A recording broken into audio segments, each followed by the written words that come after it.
Hi everyone, it's Simon here with a review of Neon Junctions.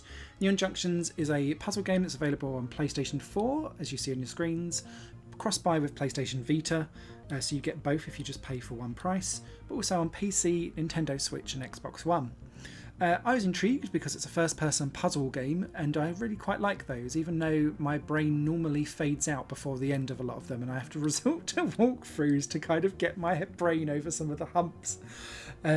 But I didn't really need to with this game, which I guess is a good thing, but probably a bad thing for other people who are much more brainier than I am, because it was quite easy to get to grips with Neon Junctions. The way how the game works is each level you're dropped into and you've got essentially a gun that will like suck in blocks, and once you've got them you can then press your other shoulder button to blow them back out again and put them in specific cubic slots. The idea being is that these light blocks are going to connect to like wire blocks together to create a circuit as you go round.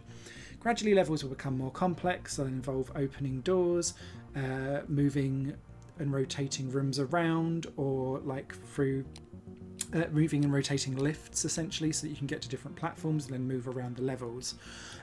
Towards the very end of the game it starts to get a little bit more tricky, because you'll have to work out which circuits to break so that you can then still get round some of the level, or you might need to put cubes in the doors so that when the doors then try to shut they can't, and then you can get through them. And that was quite nifty design, but apart from that actually Neon Junctions was really quite simple and easy. There's also only 35 levels, so it can be done really quickly. That's a positive if you're a trophy hunter or something like that, particularly with cross-buy with the Vita as well. It's a downside if you're looking for something that's going to really tax your brain. This is very much you'll be done within a couple of hours maximum with Neon Junctions. The other thing that I'd say as well is that the platforming element of Neon Junctions is really clunky. There's a lot of problems that I had where I would try and jump and it wouldn't register the jump, particularly on the Vita version, because it seemed to be a bit of lag on there.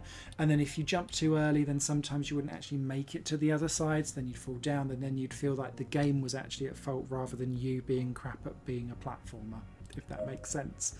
The problems were less of an issue on the PlayStation 4 version, but the clunky controls were still there, and in particular when you're trying to right analog stick to move around your view, it felt like you was really on rails going up and across, and it didn't really do diagonals or anything off of an 8-spoke stream very well at all.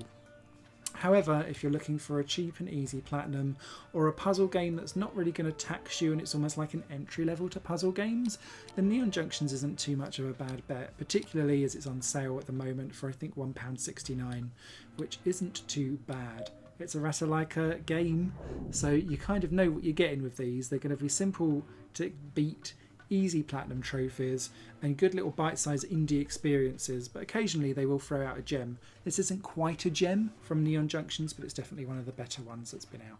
So thanks for watching. Any comments or questions, leave them below and I'll get back to you on them. Till then, happy gaming!